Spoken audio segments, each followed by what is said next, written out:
आजची रेसिपी पौष्टिक आणि प्रोटीन पॅक्ड आहे. ही एनर्जी स्नॅक न्यू मॉमसाठी अतिशय फिट आहे. तर चला पाहूया कशी केली जातात ड्रायफ्रूट लाडू.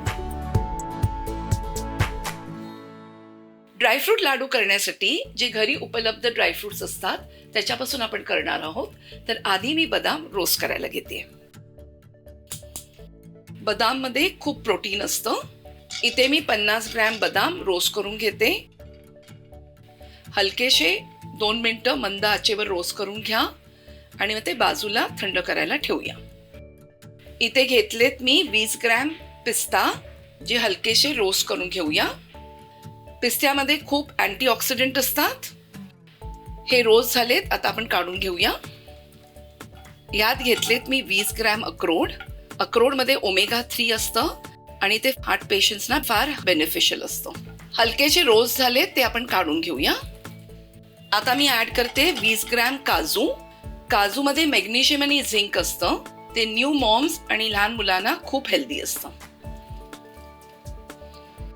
आता मी घेते 20 ग्रॅम मनुका, जे हलकेसे भाजून त्यांना बाजूला ठेवूया.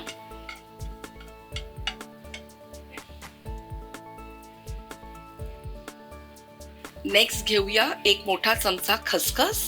खसखस ही लॅक्टेटिंग मदरसाठी खूप पौष्टिक असते. लक्ष द्या की ती जास्ती करपू दे नका.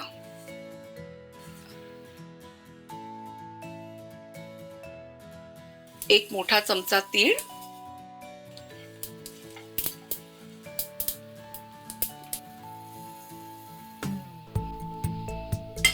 ड्रायफ्रूट भाजून झालेले आहेत, ते थंड करण्यासाठी मी आता बाजूला ठेवणार आहे. हे लाडू मी नो शुगर नो जॅगरी पासून करणार आहे. तर स्वीटनिंग ऍड करण्यासाठी मी इथे खजूर आणि अंजीरचा वापर करणार आहे, जे मी गरम करून घेणार आहे. त्याच्यासाठी मला लागणार आहे थोडंसं तूप.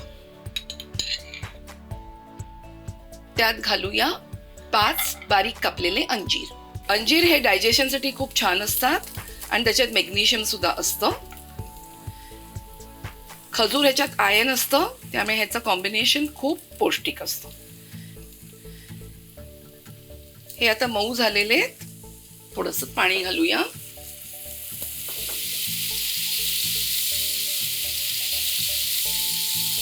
अंजीर आणि खजूर आपलं कुक झालेलं आहे. ते आता आपण गार करायला बाजूला ठेवूया आणि आपले ड्रायफ्रूट जे गार झाले त्यांना आपण पाऊंड करून घेऊया.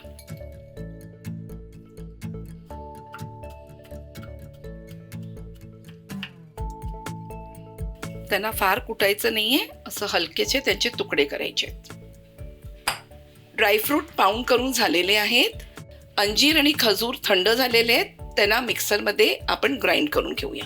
खजूर अंजीरची पेस्ट रेडी आहे. ती आपण पाऊंड केलेल्या ड्रायफ्रूटमध्ये मिक्स करूया.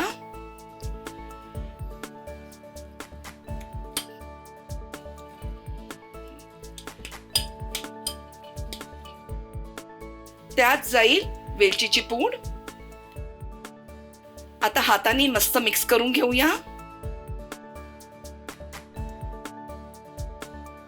हे मिक्सचर छान मिक्स झालेलं आहे. आता मी हाताला थोडं तूप घेणार आहे. हाताला तूप लावण्याचं कारण आहे की हे लाडू आपण वळताना त्यांना छान शेप येणार आणि ते चिकटणार नाहीत. लाडू वळल्यानंतर त्याला आपण डेसिकेटेड कोकोनटनी कोट करणार आहोत.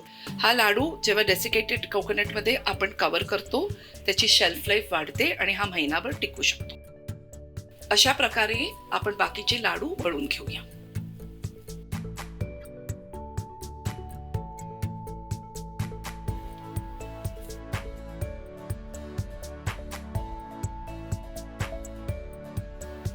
पौष्टिक ड्रायफ्रूट लाडू रेडी आहेत. हे नो शुगर आणि नो जॅगरी पासून केलेले आहेत.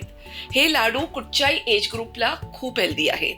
तुम्ही न्यू मॉम्स असाल किंवा तुमच्या छोट्या मुलांना तुम्ही एक ब्रेन बूस्टरची रेसिपी पाहत असाल तर ही रेसिपी डेफिनेटली ट्राय करा आणि कशी झाली ती कळवायला मला विसरू नका. अशाच न्यूट्रिशियस रेसिपीजसाठी रुचकर मेजवानीला लाईक, शेअर आणि सबस्क्राईब करा.